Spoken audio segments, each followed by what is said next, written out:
Okay, before the break, we were looking at Jesus' millennial kingdom.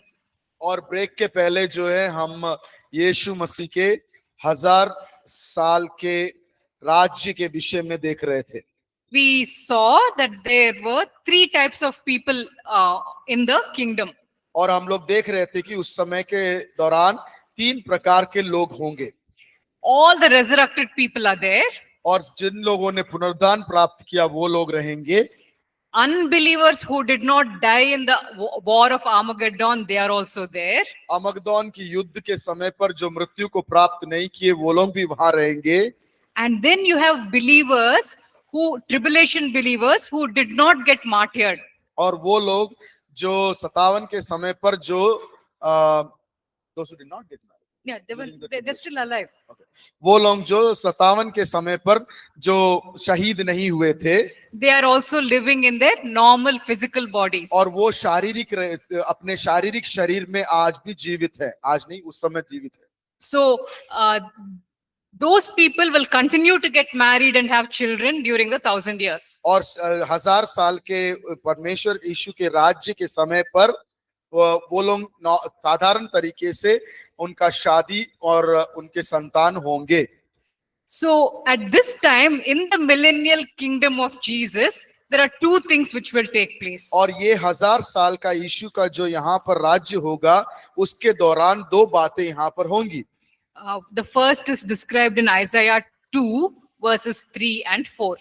आइज़िया 2 का 3 और 4 में उसके बारे में लिखा हुआ है.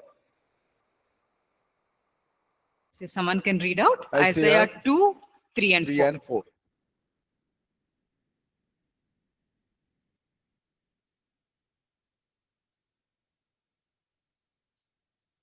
2 का 3 और 4. बहुत से देशों के लोग आएंगे और आप आपस में कहेंगे, आओ हम यहोवा के पर्वत पर चढ़कर याकूब के परमेश्वर भवन में जाएं. तब वह हमको अपने मार्ग सिखाएगा और हम उसके पत्तों पर चलेंगे, क्योंकि यहोवा की व्यवस्था सियोन से और उसका वचन यरूशलेम से निकलेगा. वह जाति जाति का न्याय करेगा और देश देश के लोग के झगड़ों को मिटाएगा. और वह अपनी तलवारें पीट कर हल के फाल और अपने भालों को हंसिया बनाएंगे. तब एक जाति दूसरी जाति के विरोध फिर तलवार न चलाएगी, न लोग भविष्य में युद्ध की विद्या सीखेंगे. It says over here that there will no longer be any wars at this time. और इस दौरान में कोई भी युद्ध नहीं होगा. If you remember, there are still some unbelievers on the earth at that time. और उस समय भी अगर आपको याद है तो कुछ अविश्वासी लोग उस समय भी धरती पर है. But because Jesus has established justice, there will be no war. क्योंकि यीशु मसीह ने वहां पर न्याय पालन किया है, इस कारण से युद्ध नहीं होगा. Instead, you will have many people saying, come, let us go to the mountain of the Lord to worship.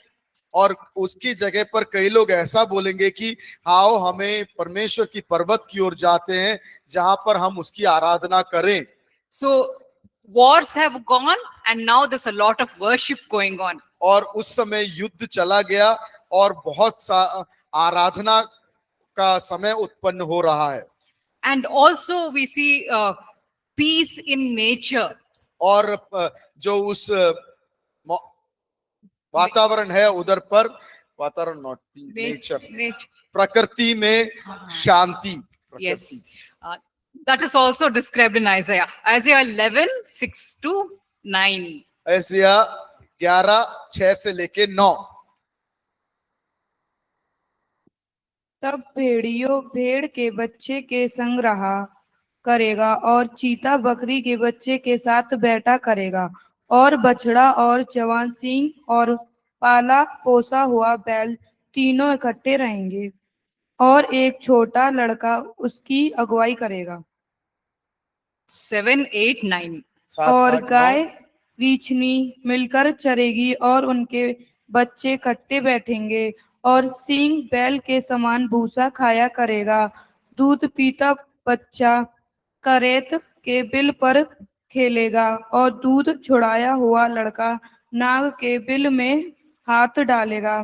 मेरे सारे पवित्र पर्वत पर ना तो कोई दुख देगा और ना हानि करेगा, क्योंकि पृथ्वी यहोवा के ज्ञान से ऐसी भर जाएगी जैसा जल समुद्र में भरा रहता है। So in those days, there is no war among humans, and even in the nature, there is peace. और उस दिनों उस समय पर दुनिया में युद्ध नहीं रहेगा और प्रकृति में एक शांति भी पाया जाएगा। Even animals will live at peace with each other. और जो जानवर में वो भी आपस में शांति के साथ जिया करेंगे। It says over here that a child will be able to put its hand right inside the snake's nest. और वहां पर लिखा गया है कि एक बच्चा जो है उस समय में एक सांप के बिल में भी हाथ डाल सकता है। Nobody will get harmed. और किसी का भी कुछ घात नहीं होगा। I think one of the main reasons is because Satan is now sitting in the prison. He can't come out and create trouble. और एक कारण ऐसा हम कह सकते हैं कि दुष्ट जो शैतान है उसको बंदी बनाकर रख दिया गया है। So he cannot come and create any problems on the earth.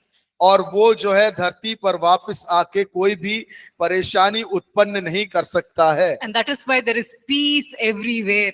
इसीलिए जगत में हर जगह पर एक शांति है। And then after 1000 years, we saw it in one of the scriptures that he will be released for some time. और उसके बाद देखते हैं कि 1000 साल के पूर्व कुछ समय के लिए शैतान को खोल दिया जाएगा। So that is described in Revelation 20 verse 7 onwards. उधर प्रकाशित वाक्य 20 के 7 पद से देखा जा सकता है। Maybe we can read out Revelation 20, 7 and 8. जब 1000 वर्ष पूरे हो चुकेंगे तो शैतान कैद से छोड़ दिया जाएगा। वह उन जातियों को जो पृथ्वी के चारों ओर होंगी, अर्थात गोग और महागोग को, जिनकी गिनती समुद्र की बालू के बराबर होगी, भरमा कर लड़ाई के लिए इकट्ठा करने को निकलेगा। So we see that once Satan is allowed to come out of the abyss, he again starts creating trouble. और जब हम देखते हैं इस वचन में जब शैतान को एक और बार मौका दिया जाएगा कि वो अपनी बंधी अवस्था से बाहर आ जाए, उसके बाद तो फिर से वो परेशानियां करना शुरू करेगा। It also says over here that there are a large number of people on the earth now. और वहां पर है देखे जा सकते हैं कि एक बड़ी मात्रा में लोग इस धरती पर पाए जाएंगे। The unbelievers have grown in numbers. और जो अविश्वासी हैं जो वो संख्या में बढ़ चुके हैं। So now there is a large army which gathers under Satan to fight against God once again. और एक और बार शैतान के अधिकार के नीचे कई जो लोग हैं एक सेना के समान एकजुट होंगे।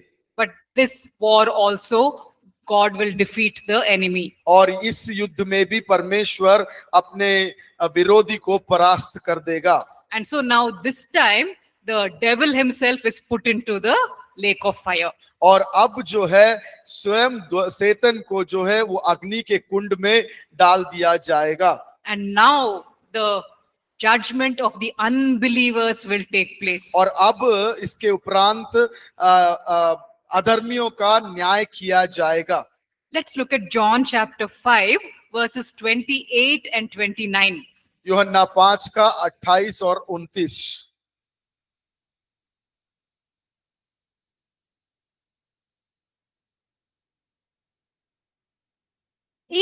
इससे अचंभा मत करो, क्योंकि वह समय आता है कि जितने कब्रों में है वह उसका शब्द सुनकर निकल आएंगे।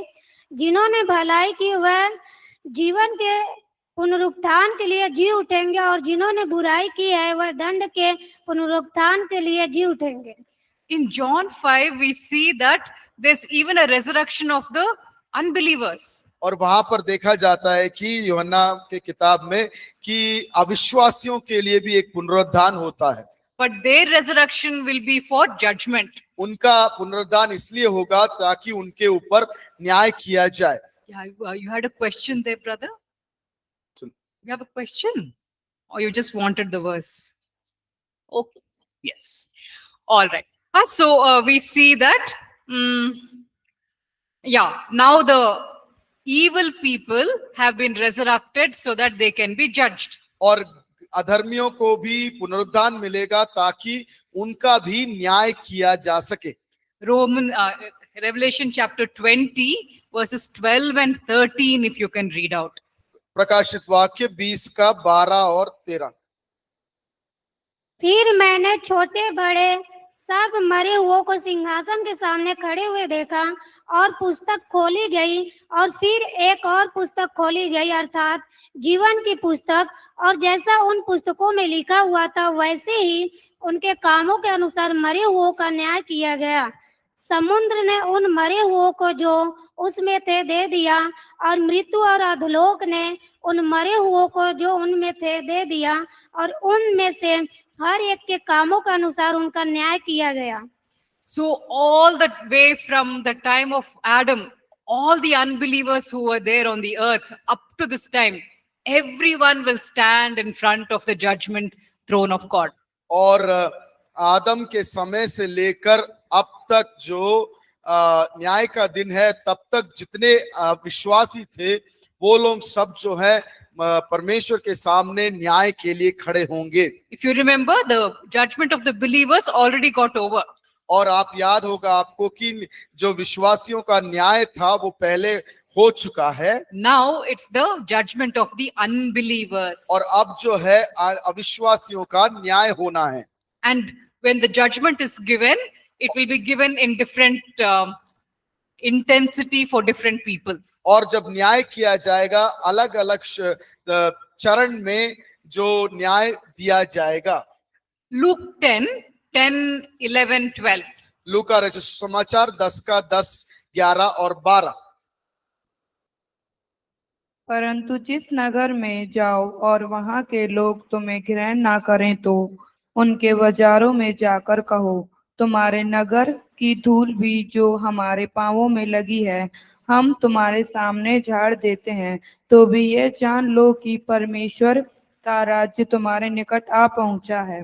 मैं तुमसे सच कहता हूं कि उस दिन उस नगर की दशा से सैदोम की दशा अधिक सहने योग्य होगी। In this verses, Jesus says something about Sodom. और यहाँ पर सोदोम के विषय में यीशु कहता है, He says the judgment for Sodom will be less than the judgment for the people who reject me today. और वो कहता है, यीशु कहता है, आज जो मुझे त्याग देते हैं उनका न्याय सोदोम वालों से भी ज्यादा होगा। So different people are given different level of judgment. और अलग अलग लोगों को अलग अलग श्रेणी के न्याय दिए जाएंगे। Those who have been done the most evil will get more severe punishment. जो लोगों ने अधिक से दुष्टता किया है उनको अधिक न्याय दिया जाएगा। So maybe Hitler will be given a very high level of judgment. हो सकता है हिटलर को जो है एक ऊंचे तल का एक न्याय दिया जाए, Because he murdered millions of Jews. और क्योंकि उसने हजारों यहूदियों को मारा था। And so after the judgment of the unbelievers, even the angels will be judged. और अविश्वासियों के न्याय के बाद दूतों का भी न्याय किया जाएगा। That is mentioned in Jude, in the book of Jude. याकूब की किताब में लिखा गया है। We will talk about it when we are talking about the angels. और जब स्वर्गदूत के विषय में हम पढ़ेंगे तब इसके बारे में भी पढ़ेंगे। Just some points about heaven and hell. Let's look at that now. और कुछ अंक जो है स्वर्ग और पृथ्वी के स्वर्ग और नरक के विषय में। In the Old Testament times, there was something called Hades. और पुराने नियम के समय पर कुछ था, एक था जिसका नाम था heads. It is mentioned in Revelation 20, verse 13. प्रकाशिक वाक्य 20 का 13। If you can read out that once again, Revelation 20, verse 13. प्रकाशित वाक्य 20 का 13। समुद्र ने उन मरे हुओं को जो उसमें थे दे दिया और मृत्यु और अधोलोक ने उन मरे हुओं को जो उनमें थे दे दिया और उनमें से हर एक के कामों के अनुसार उनका न्याय किया गया। Over there, it's talking about how Hades gives up its dead. और वहां पर लिखा गया है कि कैसे मरे हुओं को वो एड्स जो है वापस दे देता है। So Hades was the place where dead people will go once they die. और एक बार मृत्यु को प्राप्त करने के बाद वो हेड्स था, जगह जहां पर वो लोग जाते थे। In the Hebrew language, it was called Sheol, and in the Greek language, it was called Hades. और हेब्रानी भाषा में शियोल कहा गया था और यूनानी भाषा में heads. And we have mention of this in Luke chapter 16. लूका रचित सुसमाचार 16 में इसके बारे में कहा गया है। In Luke 16:22 to 24, 16 के 22 से लेके 24 तक we read the story of the rich man and the beggar Lazarus. और धनी आदमी और गरीब लाजर के बारे में वहां पर हम देखते हैं। And over there in that passage, we get to know that dead people were staying in some place called Hades. और वहां पर हम देखते हैं कि मरे हुए लोग जो उनकी आत्मा जो है हेड नाम के एक जगह पर वास करता था। If someone can read out Luke 16:22, 23, 24. लूका रचित समाचार 16 का 22 से लेके 24 तक पढ़े। ऐसा हुआ कि वह कंगाल मर गया और स्वर्गदूतों ने उसे लेकर अब्राहम की गोद में पहुंचाया। वह धनवान भी मरा और गाड़ा गया और अधोलोक में उसने पीड़ा में पड़े हुए अपनी आंखें उठाई और दूर से अब्राहम की गोद में लाजर को देखा। तब उसने पुकार कर कहा, हे पिता अब्राहम, मुझ पर दया करके लाजर को भेज दे ताकि वह अपनी उंगली का सिरा पानी में भिगोकर मेरी जीभ को ठंडी करे, क्योंकि मैं इस ज्वाला में तड़प रहा हूँ। We see over here that there were two compartments in Hades. और हम देखते हैं कि यहाँ पे दो तल है हेड्स के अंदर। In one compartment, you have all the godly people. एक तल में जो है, एक स्थान में जो है विश्वासी लोग हैं। You have Abraham and the beggar Lazarus in the good compartment. और अच्छे जगह पर जो है वहां पर अब्राहम और ये गरीब भीख मांगने वाला व्यक्ति है। And then in the other portion, that is where the rich man is. और अलग दूसरा भाग है जहां पर ये धनी व्यक्ति जाता है। And he says, it is burning over here and I am so thirsty. और वो कहता है कि यहाँ पर मैं जल रहा हूँ, मेरे को बहुत प्यास लग रहा है। So this was Hades. Hades had got two departments. और ये हेड्स है जहां पर दो भाग था। And then after Jesus Christ finished his sacrifice on the cross, और यीशु मसीह जब कलवरी क्रूस पर अपना बलिदान देता है, and then after his resurrection, और उसके पुनरुत्थान के बाद when he is going back to heaven, वो जब स्वर्ग की ओर जाता है, he collects all the godly people who are there in Hades and he takes them to heaven with him. और उसके साथ जो भी हेड्स में विश्वासी लोग थे उनको लेकर स्वर्ग की ओर चला जाता है।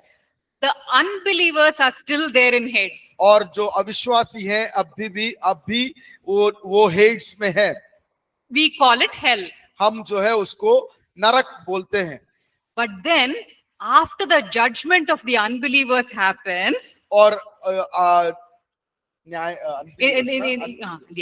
और अविश्वासियों के न्याय के बाद, we talked about it in Revelation 20, right? प्रकाशित वाक्य 20 तक हमने देखा That the judgment of the unbelievers will happen. और अविश्वासियों का न्याय किया जाएगा। After that, all these unbelievers will no longer be in hell, they will be in the lake of fire. और ये सारे अविश्वासी नरक में नहीं, अग्नि के कुंड में पाए जाएंगे। So right now, the unbelievers are in a place called hell. और अभी जो है अविश्वासी जो है ये नरक नामक जगह पर हैं। But one day, they will all be put into the lake of fire. और एक दिन ऐसा आएगा जब इन सब लोगों को, अविश्वासियों को अग्नि के कुंड में डाल दिया जाएगा। So in the lake of fire, you have Satan, you have the Antichrist, and you have all the unbelievers over there. और उस अग्नि के कुंड में शैतान, अविश्वासी और गलत शिक्षा देने वाला भी है। So all these people will be we will be confined to the lake of fire forever and ever, for eternity. और हमेशा हमेशा के लिए, अनंत से अनंत काल के लिए इनको वहां पर रखा जाएगा। All these details are mentioned in the scriptures और ये सारे जो बातें हैं पवित्र शास्त्र में दिया गया है, so that believers can prepare themselves. ताकि विश्वासी जो है अपने आप को तैयार कर सके। If they know about what is going to happen, अगर जब वो जान जाते हैं कि क्या होने वाला है, then they can be more careful in the way they live. और अपने जीवन को किस प्रकार से जीते उसमें ज्यादा ध्यान दे सकते हैं। So the reason that the book of Revelation was written, किस जो कारण से प्रकाशित वाक्य लिखा गया था, it was for the believers to become ready. और ताकि विश्वासी जो है तैयार हो जाए, So that they can be saved, they can be in the rapture, and they can go to heaven. ताकि वो लोग छुड़ाए जाएं, उनका पुनरुद्धान होए और उन्हें उठा लिया जाए। Okay, so hopefully whatever we have read today in this about the end times, और जो कुछ बातें जो हमने अंतिम दिनों के विषय में पढ़ा है, I hope it has helped us to realize that many serious things are going to happen in the future. और मैं ये विश्वास करती हूँ कि ये आपको समझ में लाया गया है कि अंतिम दिनों में क्या गंभीर बातें होने वाली है। So we should be living very careful lives. और हमें जो है बहुत ही ध्यान पूर्वक जीवन जीना है। And as long as we stay close to Jesus, we will be safe. और जब तक हम यीशु मसीह के करीब रहते हैं तब तक हम सुरक्षित हैं। We don't have to worry about all this judgment and terrible things. और हमें इस न्याय और भयानक बातों से घबराना नहीं है। So this is given as an encouragement to believers. और ये इसलिए दिया गया है ताकि विश्वासी को एक प्रोत्साहन मिल सके। We can be safe and secure in our faith in the Lord. और यीशु मसीह पर रखी हुई विश्वास के कारण हम सुरक्षित रह सकते हैं। Okay, so now we will now go into the other last doctrine, और हम जो अंतिम सिद्धांत है उसकी ओर जाएंगे, the doctrine of angels. दूतों के विषय में। So maybe we can start off with one verse which talks about the creation of angels. और हम दूतों का, स्वर्ग दूत के सृष्टि के विषय में एक वचन पढ़ के आरंभ करेंगे। Oh, before that, anyone has any doubts from the doctrine of end times? Maybe we'll talk about that first, and then we will get to this new topic. Yeah, so go ahead, sister. किसी को भी अगर कोई सवाल है जो अभी तक पढ़ा सिद्धांत के बारे में, उसमें से आप पूछ सकते हैं। माइक थोड़ा यहाँ पे दे दीजिए। My question is that what about church and when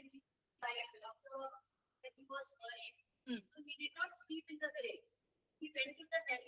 He took peace from the Satan, the peace which he had taken from Adam, and he shared the gospel over there. And all those who believed the gospel, Jesus took them back to heaven, and those who did not believe are still in the hell. And he tied Satan, and now the Satan is tied up, and his other angels are ruling this earth. So am I right? The teaching right? I don't remember the exact reference, but there is a verse which says it is decided for man to die once, and after that the judgment. और एक वचन है जहां पर लिखा गया है कि विश्वासी का एक जन्म, उसके बाद एक मृत्यु। Hebrew 9:23। Someone can read out वो पढ़िए Hebrews थोड़ा सा। 9:23. पढ़िएगा, वो माइक दे दीजिए थोड़ा उनको।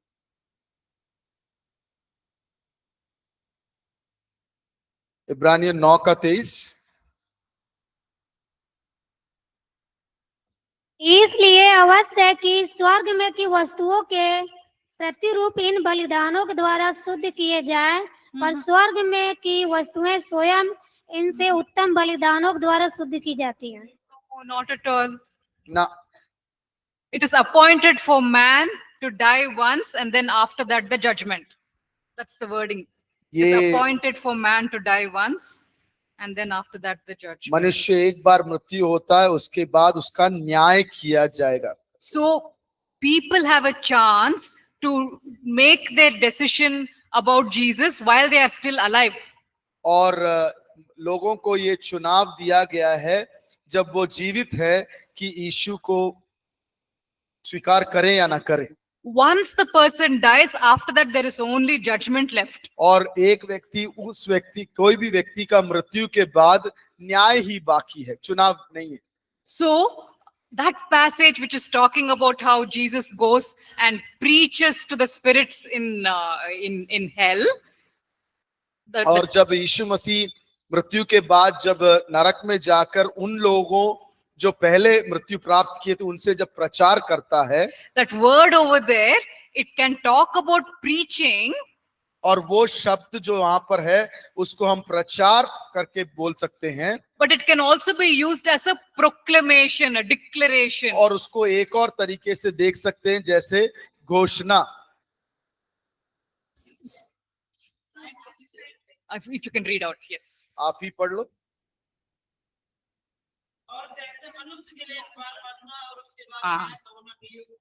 Yeah, so it's niyukt.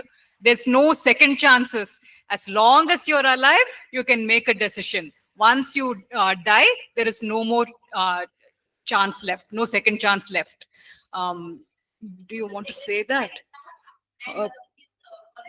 No. So let me explain that passage in which Jesus goes and makes a declaration over there.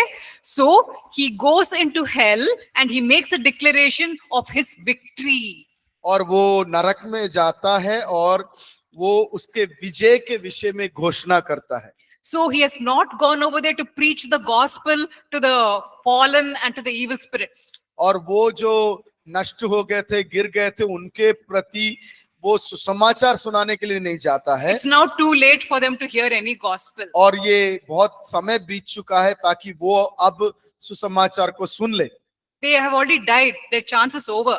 वो लोग मृत्यु को प्राप्त किए और उनका जो मौका था वो खो चुके हैं. So that word which is used over there, it's talking about Jesus declaring and saying, see, I have won the victory. और यहाँ पर जो वचन यूज किया गया वहां पर कहते हैं कि यीशु मसीह एक घोषणा कर रहे हैं उनके विजय के विषय में.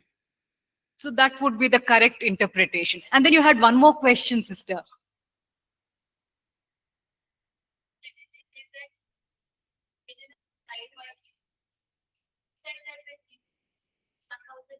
Then he will be died. But you are taught it's after the death of Jesus on the cross, and he went to the hell, Satan is died, and the fallen angels of his are doing the work. Yeah, there is no verse in the Bible which talks about Satan being tied immediately after the resurrection. वहां पे वचन में कहीं दिया नहीं है कि तुरंत उसको शैतान को जो पकड़ने के बाद बांध दिया है करके. He is only bound in the book of Revelation in the end times. अंतिम दिनों में ही उसको, जो प्रकाशित वाक्य में हमने पढ़ा, उसके उसमें उसी अंतिम समय में ही उसको बांधा जाए. In fact, now he is called the ruler of the kingdom of the air. और प्रकृति करे तो आकाश मंडल का अधिकार करके उसको बुलाया जाता So है. he is very much here in the spiritual realm. और वो आत्मिक मंडली में वो है, उपस्थित है. So no, he is not tied up now, but he will be tied up just before the 1000-year rule of 1000 Jesus. साल के यीशु मसीह के शासन से कुछ समय पहले उसको बांधा जाएगा अंतिम दिनों में. All right, yeah. He had asked one question. You forgot it. Okay, you go ahead, brother. Hey, no, it's okay. हमारा सवाल Yeah.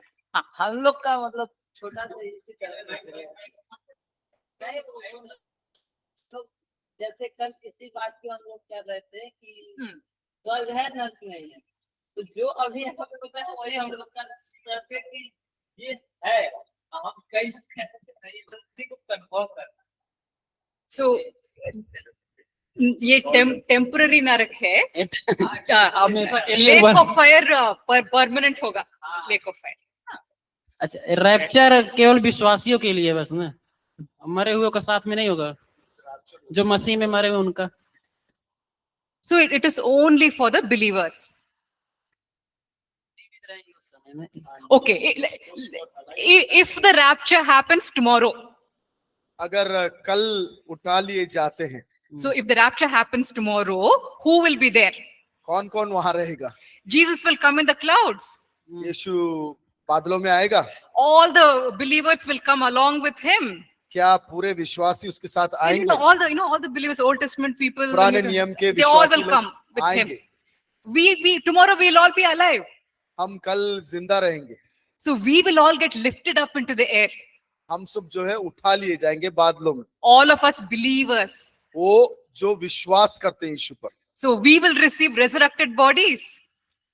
और We वो will, सही ऐसे all of statement। us will receive. We will और definitely. हमें जो है एक My- पुनरुत्थान भरी शरीर प्राप्त होगा। And all the people who came along with Jesus, they'll also receive resurrected bodies. और जो कोई यीशु मसीह के साथ आएंगे बादलों पे, उनको भी एक पुनरुत्थान का शरीर प्राप्त हुआ है।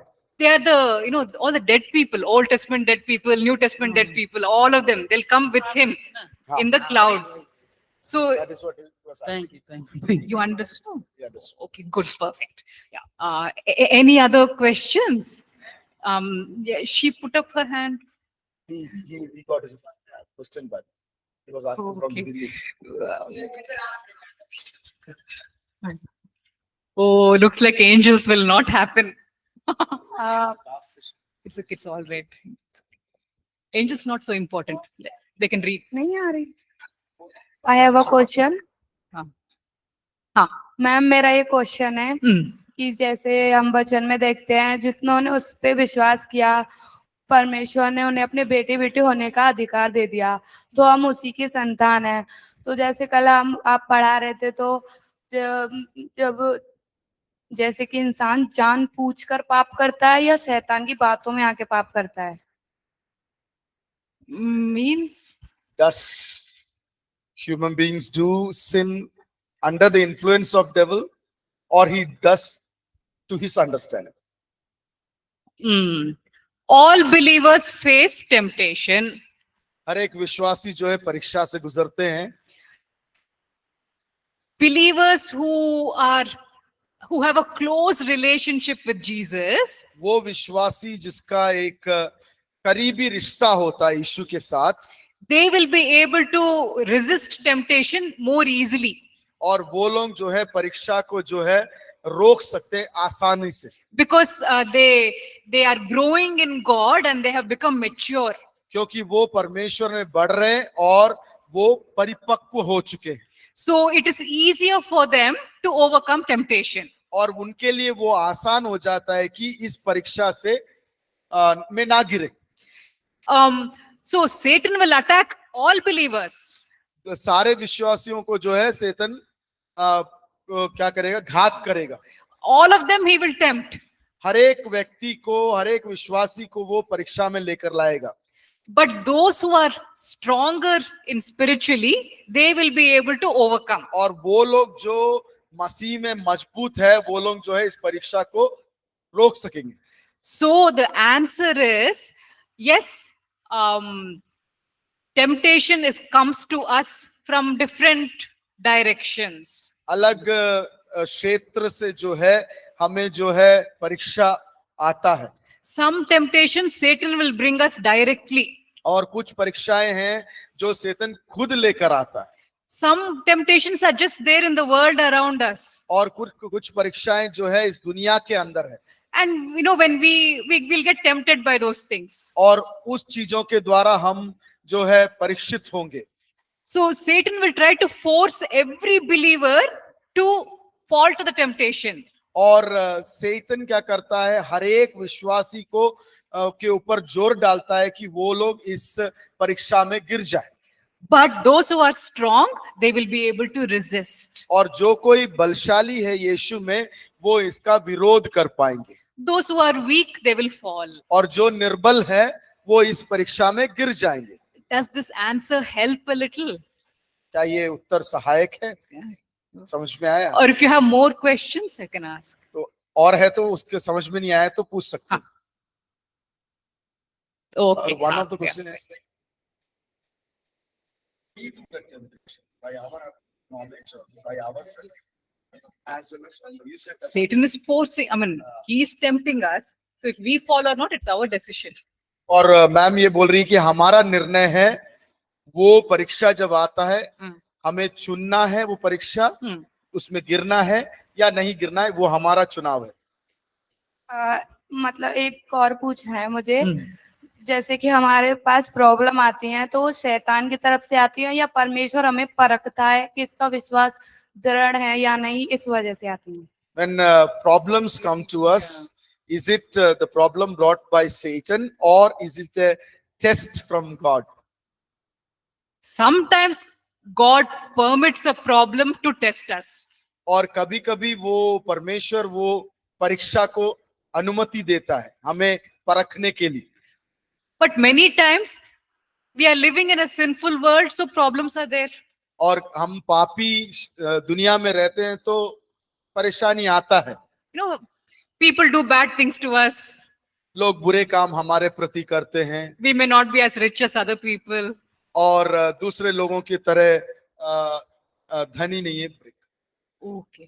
धनी नहीं है। So problems come because we are living in a fallen world. और इस गिरे हुए दुनिया में रहते हैं, इस कारण से परीक्षाएं आती है और परेशानी आता है। But sometimes God specifically allows a problem because he wants to test us. और कभी कभी जो है परमेश्वर कुछ परेशानियों को अनुमति देता है ताकि हमें वो परख कर देख सके। So not all the problems are being brought by God.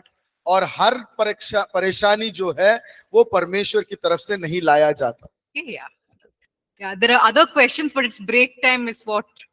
Break समय हो गया, इसलिए so हम थोड़ा एक ब्रेक लेंगे। come back. 4:10 को वापस आ जाएंगे।